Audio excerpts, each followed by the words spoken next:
Oh, Andy ko pala. Bakit? Ano kailangan mo sa akin? Pre, kaya ako napunta dito. Manghiram sana ako sa'yo ng pera.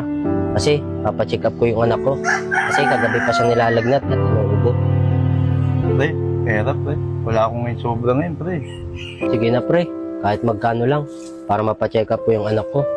Pre, pasensya ka na talaga. Wala akong mapaperam na pera sa'yo. Wala akong sobra dito. Sige na pre, kahit 100 lang.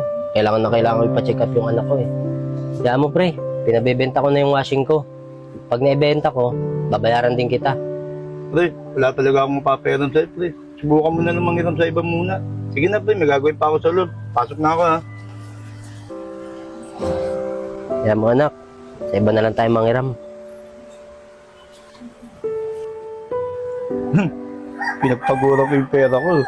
Tapos ihiramin lang. Tapos di mo ako babayaran.